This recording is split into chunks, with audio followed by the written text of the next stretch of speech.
وہ اذکار وہ روٹین کیا ہونی چاہیے کہ بندہ مینٹلی طور پہ بھی اسٹرانگ ہو اور ویسے بھی ان چیزوں سے نیگیٹو افیکٹ سے بچ جائے؟ اس میں یہی ہے علی بھائی کہ اللہ کے ساتھ مضبوط تعلق اور صبح و شام کے جو مسنون اذکار ہیں، ٹھیک ہے، وہ دارالسلام کا مکتبہ ہے یا انٹرنیٹ پہ بھی سرچ کریں مل جاتے ہیں صبح و شام کے اذکار کے نام سے، وہ پڑھیں۔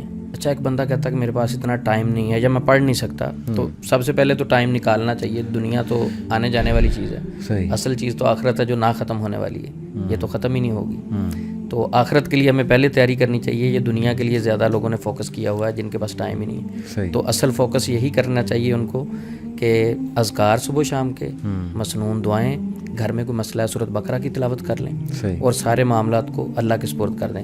وہ زیادہ نہیں پڑھ سکتے تو ایک تسبیح میں ریکمینڈ کروں گا جو میں 12-13 سال سے دے رہا ہوں، اس کا بڑا رزلٹ ہے، وہ ہے لا الہ الا اللہ وحدہ لا شریک لہ لہ الملک و لہ الحمد وہو علی کل شیء قدیر۔ یہ دعا بخاری شریف میں موجود ہے۔ نبی پاک نے فرمایا جو 100 بار صبح پڑھتا ہے شام تک شیطان کے شر سے محفوظ رہتا ہے اور 100 نیکیاں ملتی ہیں، 100 گناہ معاف ہوتے ہیں، 10 غلام آزاد کرنے کا ثواب ہے۔ تو شیطان کے شر سے بچنے کے لیے اسے، باقی دعائیں بھی اتھینٹک ہیں لیکن اسے میں نے بہت زیادہ مضبوط اور کارآمد پایا۔ تو صبح و شام کے یہ اذکار جو ہیں نا، ان پر پورا فوکس رکھنا چاہیے۔ بہترین بہترین۔ اور فوکس رکھنے سے مراد یہ نہیں ہونا چاہیے کہ میں نے اذکار کر لیے لیکن دل میں ڈر ہے کہ یار آ نہ جائیں کتے، بیڈ پہ میں نے آیت الکرسی تو پڑھ لی، ساتھ میں دیکھ بھی رہا ہوں یا روشن دان سے نہ آ جائے تو پھر آ جانا ہے اس نے، پھر کوئی فائدہ نہیں اذکار کرنے کا، دعائیں پڑھنے کا۔ دعائیں اس صورت میں پڑھنی کہ آپ نے پورا اس پہ یقین کرنا ہے۔ تو معالجین کے حوالے سے میں یہ بات کروں گا کہ ہمیشہ یہ بات ذہن میں رکھیں کہ جس معالج کے پاس آپ جائیں، ٹریٹمنٹ کے بعد آپ خوف محسوس کریں۔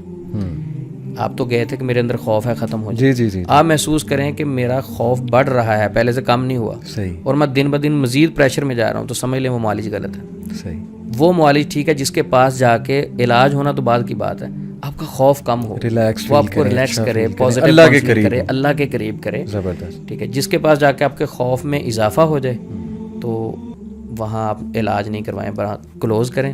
اور سب سے بیسٹ یہ کسی راکی کے پاس جانا ضروری نہیں ہے۔ ہم نے یہ سمجھا کہ کوئی راکی ہوگا تو شاید وہی ٹریٹمنٹ کر سکتا ہے۔ جس مسجد میں آپ نماز پڑھتے ہیں اس قاری صاحب کے پاس جائیں، اس مولانا صاحب کے پاس جائیں، اسے کہیں کہ میرے ذہن میں یہ چیزیں چل رہی ہیں، مجھے گائیڈ کریں، وہ انشاءاللہ آپ کو زیادہ محبت سے گائیڈ کرے گا۔ اچھا، اس کے بعد اس سے اذکار پوچھ لیں، اور رقیہ بھی کروانا تو اسے کہیں جی مجھے مسنون اذکار یا دعائیں، بلکہ خود کر سکتا ہے بندہ رقیہ۔ لیکن حیرانگی کی بات یہ ہے کہ میں نے بہت سارے لوگوں کو مشورہ دیا تو وہ کہتے ہیں کہ جب ہم کسی قاری صاحب کے پاس جاتے ہیں تو وہ ڈرتے ہیں۔ گائیڈ کرنے والوں نے بھی اگر ڈرنا ہے تو قوم کا کیا بنے گا؟ کہتے وہ ڈرتے ہیں کہ نہیں میں آپ کو دم کروں گا، آپ کے جن میرے گھر جا کے نہ تنگ کرتے رہیں، ایسا کوئی کنسیپٹ نہیں۔ بات یہی ہے نا کہ ہر جگہ کانسیپٹس خراب ہوئے ہیں۔ بندہ، آپ کی بات سے خلاصہ ہے کہ بندہ مینٹلی اسٹرانگ رہے، اللہ پہ توکل رکھے، اللہ کی قربت حاصل کرے، اذکار کرے مسنون، اور جو آپ نے لا الہ الا اللہ، وہ بڑی زبردست آپ نے پوری وہ ذکر بتایا، 100 بار صبح، 100 بار شام۔ دین کی بات پھیلانا صدقہ جاریہ ہے، ثواب کی نیت سے ویڈیو کو شیئر ضرور کیجیے۔ جزاک اللہ۔